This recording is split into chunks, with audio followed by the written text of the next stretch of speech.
ओम साई राम। श्री साई सच्चरित्र अध्याय 22 भाग 2।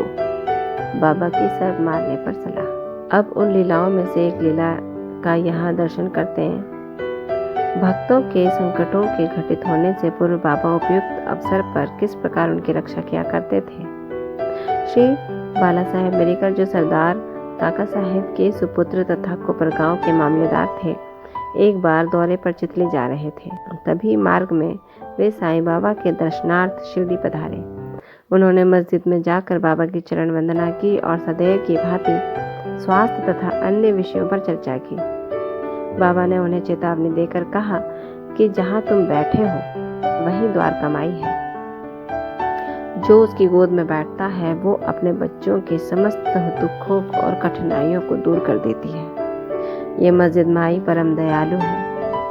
सरल हृदय भक्तों की तो वो माँ है और संकटों में उनकी रक्षा अवश्य करेगी।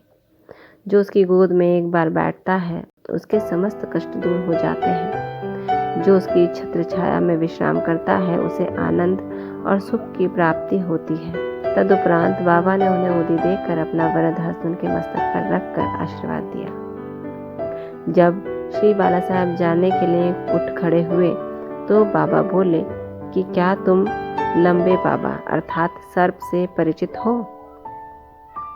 और अपनी बाईं मुट्ठी बंद कर उसे दाहिने हाथ की कोहनी के पास ले जाकर दाहिने हाथ को सांप की सदृश हिलाकर बोले कि वो अति भयंकर है, परंतु द्वारकामाई के लालों का वो कर ही क्या सकता है। जब स्वयं द्वारकामाई उनकी रक्षा करने वाली है तो सर्प का सामर्थ्य क्या है। वहां उपस्थित लोग इसका अर्थ तथा मेरिकर को इस प्रकार चेतावनी देने का कारण जानना चाहते थे, परंतु पूछने का साहस किसी में भी न था। बाबा ने श्यामा को बुलाया और बाला साहेब के साथ जाकर चितली यात्रा का आनंद लेने की आज्ञा दी।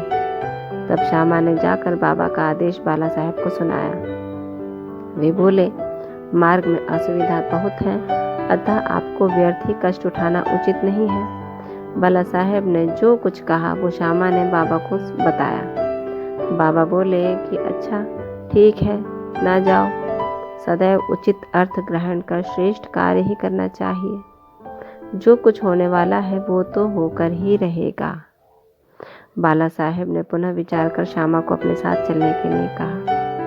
तब श्यामा पुनः बाबा की आज्ञा प्राप्त कर बाला साहेब के साथ आगे में रवाना हो गए। वो 9 बजे चितली पहुंचे और मारुति मंदिर में जाकर ठहरे। ऑफिस के कर्मचारीगण अभी नहीं आए थे, इस कारण वे यहाँ वहाँ की चर्चाएं करने लगे। बाला साहेब दैनिक पत्र पढ़ते हुए चटाई पर शांतिपूर्वक बैठे थे।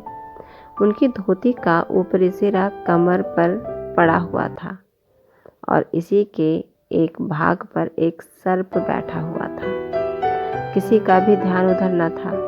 वो सी सी करता हुआ आगे रेंगने लगा। यह आवाज सुनकर चपरासी दौड़ा और लालटेन ले आया। सर्प को देखकर वो सांप सांप कहकर उच्च स्वर में चिल्लाने लगा।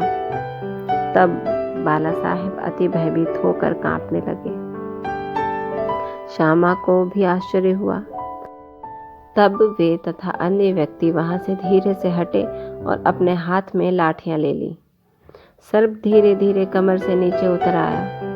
तब लोगों ने उसका तत्काल ही प्राणांत कर दिया। जिस संकट की बाबा ने भविष्यवाणी की थी वह तो टल गया और साईं चरणों में बाला साहेब का प्रेम दृढ़ हो गया। ओम साई राम। बाला साहेब जी के साथ श्यामा को भेजने का बाबा का संकेत केवल यही था कि वो उनका संकट टालना चाहते थे, ना कि सर्प का प्राणांत करना। इसी के आगे एक कथा और दी है अंश 2 में बापू साहेब बूटी। इसका कल अध्ययन होगा। तब तक ओम साई राम। बाबा आप सब पर कृपा रखें, आपको आशीर्वाद दें और आपको कष्टों से दूर रखें। ओम साई राम।